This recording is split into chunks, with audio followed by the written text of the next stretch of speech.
This is the story of a man named James. It is a tale woven with pain, betrayal, and bitter regret.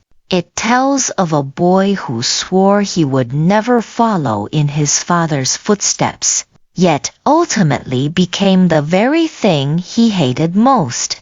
Let me start from the very beginning.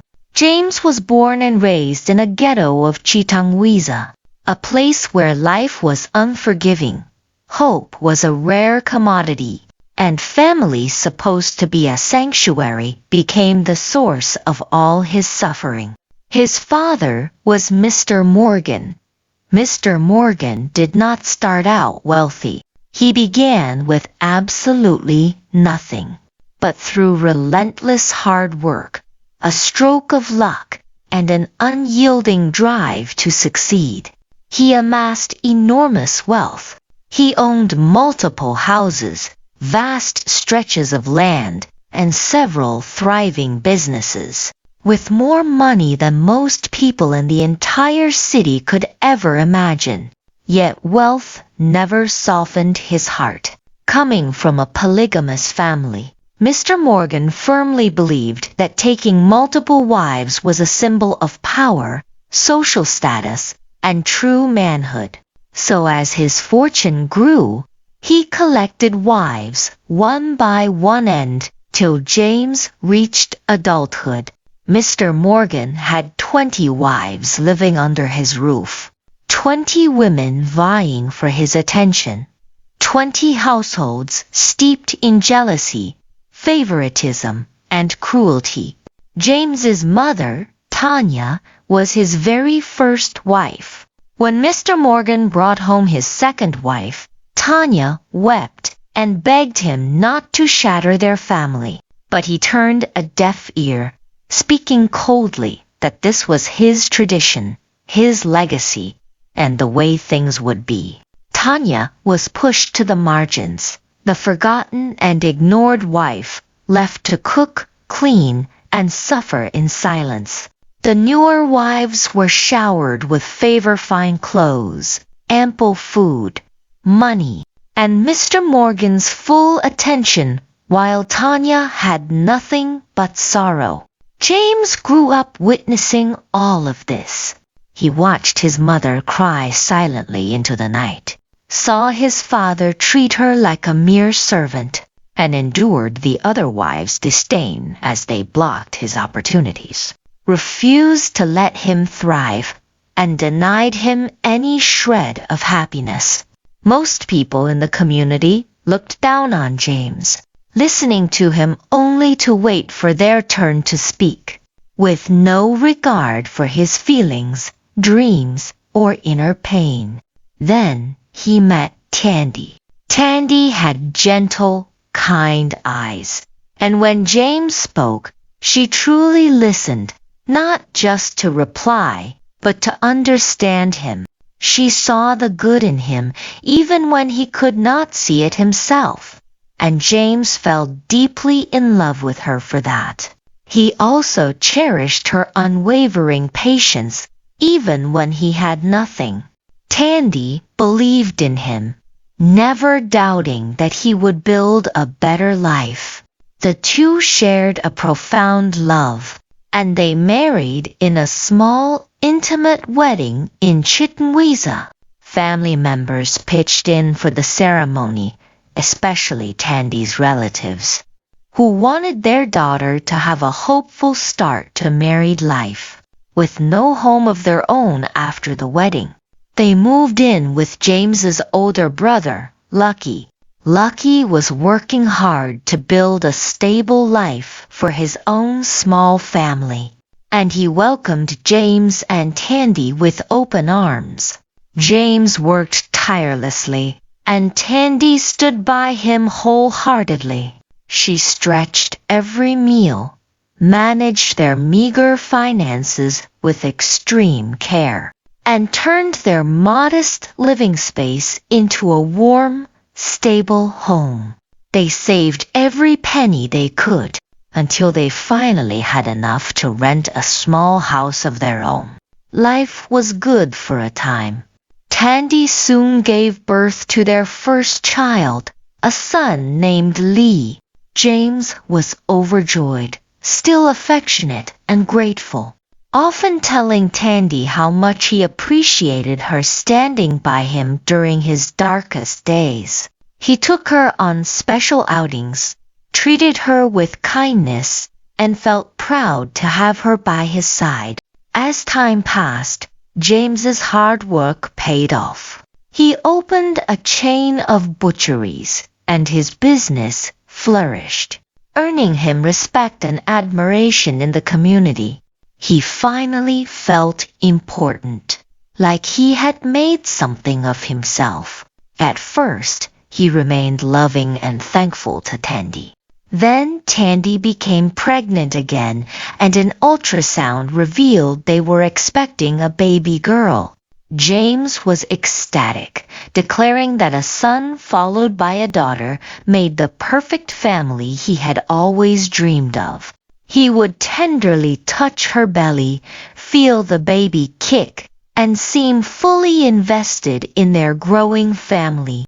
But things began to unravel when James started spending time with two friends, Cain and Leroy. The two men convinced him that since his wife was pregnant, she would be too tired to meet his needs or give him constant attention. They claimed that as a successful man, he deserved someone new and vibrant, not a woman carrying a child. They lied about their own happy lives with second wives, hiding the truth that they were falling into poverty because their new wives squandered all their money. James knew Tandy had loved and supported him through everything, and he knew he should stay faithful. Yet fueled by the friend's constant urging and his own rising success, he grew increasingly prideful. He began cheating on Tandy with Mary, a woman who worked in his butchery shop. Tandy noticed the changes immediately. James started coming home late, hid his phone, stopped touching her belly or showing her any affection, and turned cold, rude, and distant. She sensed something was terribly wrong. Still, when Tandy went into labor, James was there. She gave birth to their beautiful baby girl, and for a brief moment, James put on a show of happiness, just as his mother did. During this time, Lucky and his wife had also welcomed a precious baby girl, and Lucky was overjoyed, feeling like the happiest man alive as he cherished his newborn daughter. They named her Tanya Sophia, in loving honor of their mother, Tanya. But this joy was shattered in an instant when Lucky was suddenly summoned to a family meeting one afternoon. Clueless about what was to come, he left his home, confused, and made his way to the family compound. The moment he stepped into the room, dead silence fell over everyone. Some family members forced nervous, fake smiles. But the three people who mattered most, his mother, Tanya, his father, Mr. Morgan, and his brother, James, stared at him with cold, unyielding eyes, as if they were about to betray him completely. Lucky sat down, his heart racing with dread. His mother spoke first, her voice hard and unkind, demanding that he give up his daughter's name, Tanya, so it could be given to James's son instead. Throughout this cruel ordeal, Tandy tried desperately to reason with James. She begged him to be fair, to set aside his pride, to not let greed and arrogance destroy the family, and to remember the man he once promised to be. But James was too consumed by his own pride to listen. He ignored her completely, acting as if she meant nothing to him anymore. Lucky was devastated. He and his wife had chosen the name as a loving tribute to their mother, a gesture of affection and respect. But because James was now successful, his mother was determined to favor him above all else. The entire room turned against Lucky. His father shouted in anger. James supported the unfair decision, and Mr. Morgan's 20 wives watched silently, some even smirking. Lucky begged for mercy. His wife wept bitterly, but no one listened. In the end, Lucky had no choice but to give in. His daughter's name was stripped away, and from that day on, she was only called Sophia. The family claimed a hollow victory, but it was a victory rooted in cruelty. Not long after, Tandy's worst fears were confirmed. One morning, while she was cooking breakfast, James's phone lit up with a message that read, "Don't be late for the appointment. The baby misses you." Her heart shattered into pieces. She realized Mary was pregnant. When she confronted James, he showed no remorse, instead acting just like his father. He declared that he wanted multiple wives, claiming it was his family tradition and how he was raised. But Tandy had strict standards for herself. She refused to live in a polygamous marriage. She loved James, but she knew she had to leave for her children's sake. Unwilling to let them grow up watching their mother suffer in constant sorrow, she left Zimbabwe to stay with her sister in another country. Her sister was not extremely wealthy, but she was stable and supportive, letting Tandy rest for 2 weeks before encouraging her to build a new life free from financial worry. Tandy started small, selling clothes online, and later opened her own boutique, importing goods from China. Her business thrived quickly, growing into a successful venture. One day, a man named Jimmy contacted her to purchase a suit. They talked at length, met to deliver the item, and an immediate, gentle connection formed between them. Jimmy was calm, respectful, and endlessly kind. He never cheated or lied, supported Tandy's business wholeheartedly, and helped her expand her boutique even further. Their love grew slowly and sincerely, and Tandy finally felt safe, loved, and truly valued something James had never given her. Back in Zimbabwe, Mary slowly uncovered the truth. James was not as wealthy as he appeared. All the success and financial stability he flaunted had come from Tandy's savings and careful money management. Unaware of where the real money had come from, Mary stayed in the relationship out of loyalty to tradition, unwilling to leave her marriage despite the growing hardships. Then James's life crumbled completely. His heavy drinking destroyed his body, leaving him with severe kidney failure, high blood pressure, and violent seizures. His legs swelled painfully, and he required dialysis 3 times a week, with each session costing $250, a staggering sum. Though Mr. Morgan was extremely rich, he gave James no financial help, no care, and no love. James's sisters offered him a place to stay, but no real support.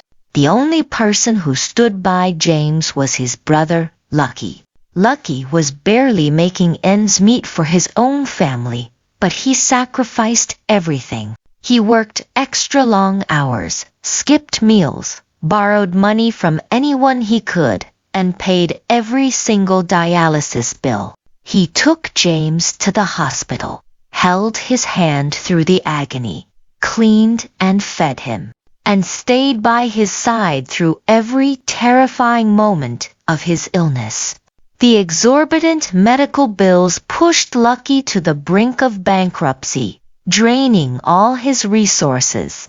Eventually, Tandy returned to Zimbabwe to visit James. She was now confident, successful, and happily building a life with Jimmy. When James saw how thriving she was, he begged her to come back to him, even though he still had Mary and their children.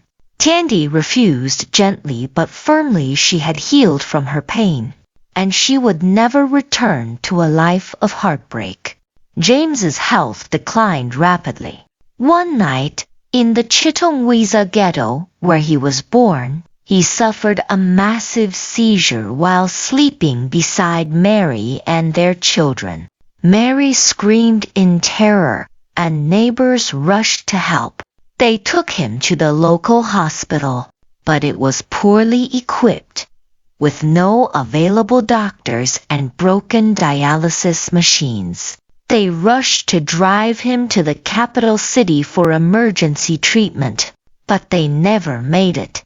James died in the car on the way. When Mary realized he was gone, she broke down completely, weeping so hard she could barely breathe, screaming his name, clinging to his lifeless body, and begging him to come back. Her entire world collapsed. At James's funeral, the very family members who had hurt him the most wept the loudest. His father, surrounded by his 20 wives. His mother, who had stolen a little girl's name. His sisters, who had ignored him in his sickness. All put on a show of deep grief, pretending they had loved him dearly. But they were the ones who had neglected, betrayed, and pushed him into darkness. Only Lucky grieved honestly, for he had given everything for his brother and was left with nothing but loss. Tandy heard the news of James's death and felt sad, but she did not attend the funeral. She had already moved on, building a beautiful new life with Jimmy, her successful business, and her children, filled with peace and genuine happiness. James's story ended in tragedy, but it carries a vital lesson. Life is not a game to be played, and hearts are not meant to be broken. We must heal from our past wounds before we can love another fully. For if we do not confront our pain, we risk becoming the very people we once despised. James learned this truth too late. May we all learn it in time.